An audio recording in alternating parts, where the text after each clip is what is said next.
nosso canal no YouTube. Saudações reverenciais a cada um de vocês. Nós estamos aqui hoje nesse vídeo para compartilhar com todos a nossa compreensão a respeito do tema os símbolos sagrados do cristianismo. O objetivo principal desta aula, desta conferência ou dessa palestra é saber qual a finalidade que Jesus Cristo usava as parábolas. Uma pergunta mais simples seria o seguinte: por que Jesus usava parábolas nas suas pregações? Então, para isso nós temos que fazer um estudo dos símbolos e da simbologia. Antes de estudar o símbolo, nós temos que definir o que é o símbolo, o que é simbologia. Então, o símbolo é uma estrutura didática usada para, vamos dizer assim, estrategicamente, para passar um conhecimento.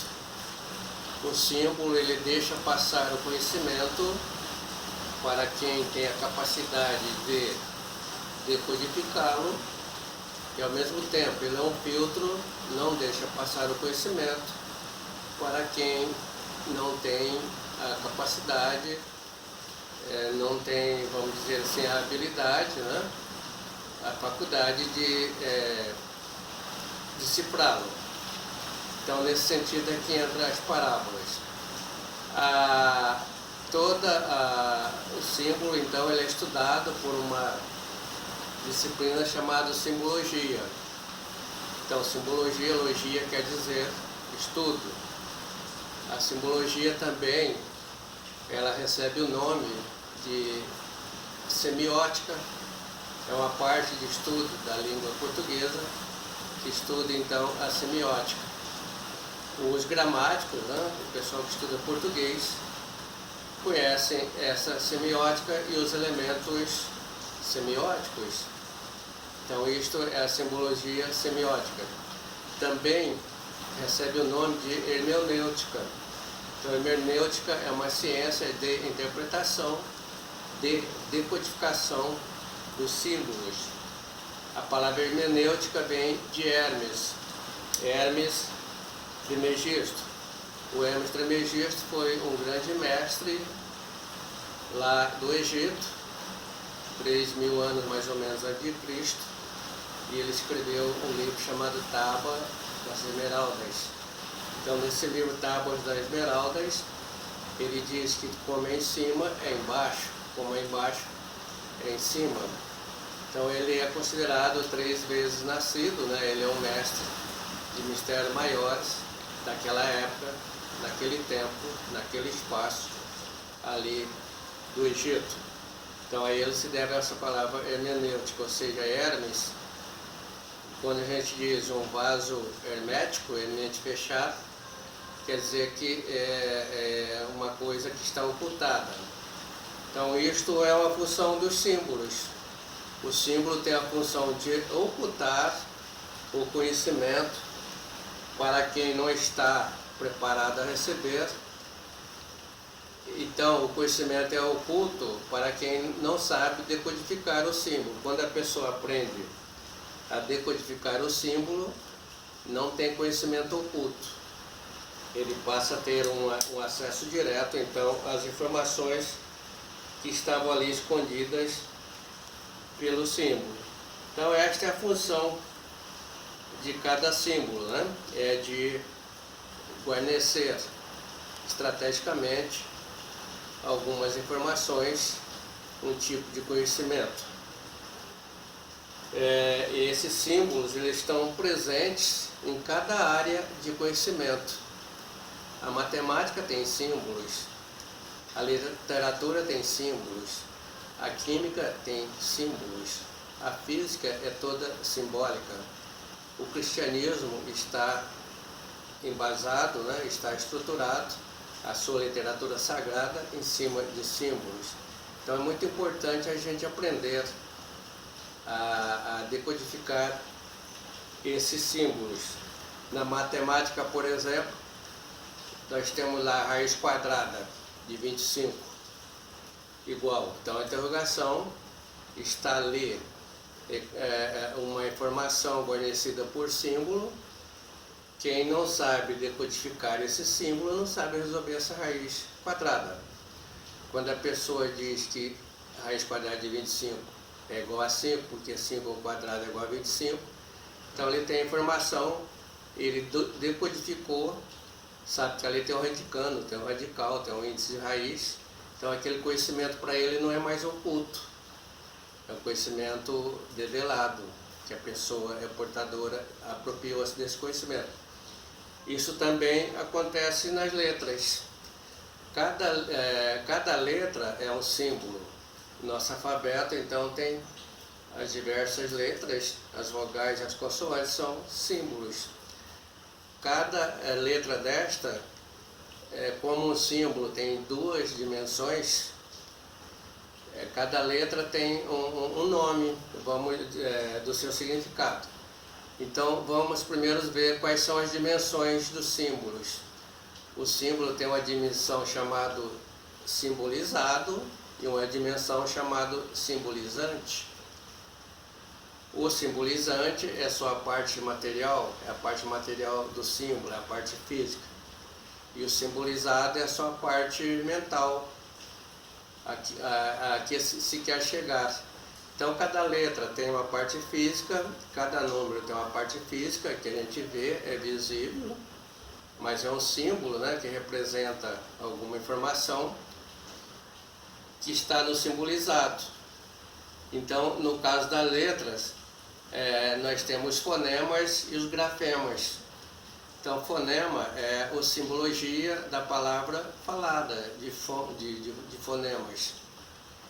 E quando escrita, então nós temos os grafemas, que são a parte dos simbolizantes. E o que elas dizem a respeito, então, são os simbolizados. Então, os símbolos estão associados, né, ao conhecimento, vamos dizer assim, para administrá-lo, para gerenciar o conhecimento. Existem diversos tipos de símbolos, né, como a gente já diz, as letras, os números, desenhos, né, parábolas, ilustrações, tudo isso são tipos de símbolos. As dimensões, então, ressaltando, né, são duas, o simbolizante e o simbolizado. Para as parábolas, né, no caso, o que nos interessa, tudo que falamos a respeito do símbolo até agora, foi para poder estudar as parábolas. O que é uma parábola? Parábola é uma ilustração usada por Jesus Cristo, por muitos apóstolos, é um símbolo. Qual o objetivo que Jesus e os mestres usam parábolas? Será que eles usam porque é uma figura de linguagem, por ser bonita, né? Por ser ilustrativa? Ou será que eles usam com uma determinação bem objetiva? Então vamos dizer que eles usam com uma determinação, com um objetivo bem definido. No caso das parábolas de Jesus Cristo, então tem um objetivo nelas bem definidas. As parábolas de Jesus Cristo, ele passou o seu ensinamento para 3 círculos, como a gente já, todo vídeo a gente fala sobre esses círculos, que é o cultural, né, o círculo intermediário, né, e o círculo iniciático. Então, o círculo intermediário a gente chama de transitivo. Jesus passou para o círculo iniciático, o conhecimento profundo, sem parábola, sem corte de lábios a ouvidos, né, diretamente para os apóstolos, porque eles estavam preparados, tinham iniciações já bastante elevadas, e ele passa esse mesmo ensinamento para os intermediários, que são seus 70 discípulos que ele recrutou. Então, são os que pertencem ao círculo transitivo, que estão migrando ali do círculo cultural para o círculo iniciático. também não vai usar parábolas, passa numa didática aberta.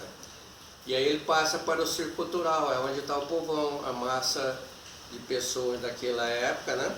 Ele passa através de parábolas.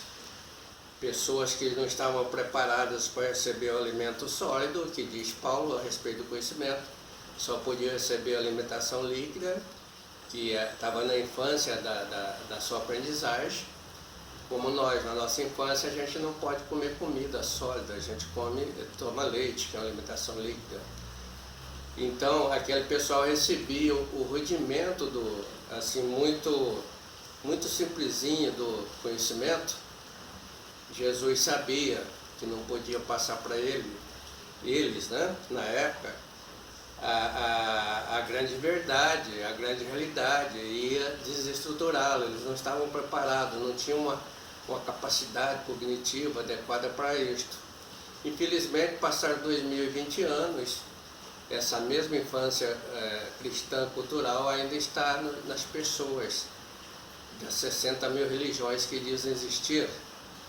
Então, círculo cultural é do culto, das igrejas, das missas, das rezas, todo mundo ainda recebendo alimentação líquida, não pode dirigir esses ensinamentos profundos, esses mistérios guarnecidos pelas parábolas. Então, a parábola de Jesus Cristo tinha esta função. Por exemplo, uma parábola do Jesus, idem de 2 a 2, pregai o Evangelho a todas as pessoas. Aquelas pessoas que receberem, tudo bem, as que não receberem, dê meia volta, chacoalha a sua alpargata em sinal de protesto, e ali não volte mais. Não adianta jogar pérola para os poros. Então vamos ver quais elementos semióticos que tem aí nessa ilustração. Então, para a pessoa que sabe ler o que Jesus queria dizer, do círculo iniciático, compreende, a pérola é o ensinamento, que é tão precioso que Jesus chamava de pérola.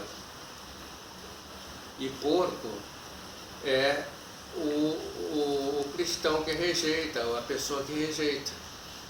Para quem não sabe ler o símbolo, vai ver que pérola é o crustáceo mesmo, e porco é o porcão aí do chiqueiro, ou é o torcedor de Palmeiras, ou é da Peppa Pig, né?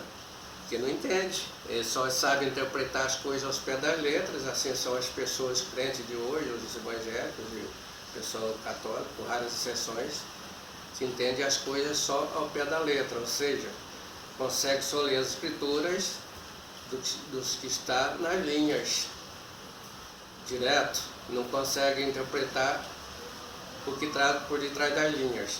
Outro exemplo, a palavra monte, montanha. Vamos ver qual elemento semiótico que tem nisso daí. Jesus subiu ao monte para orar.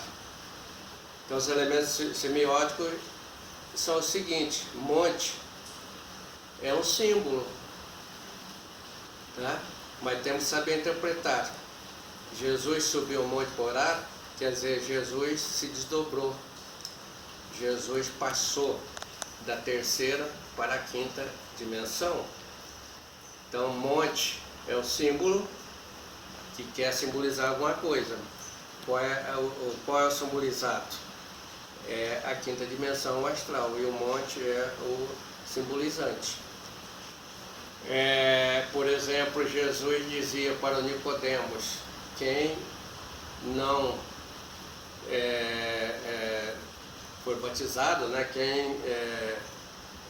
Nicodemos perguntou o que era preciso para ser salvo.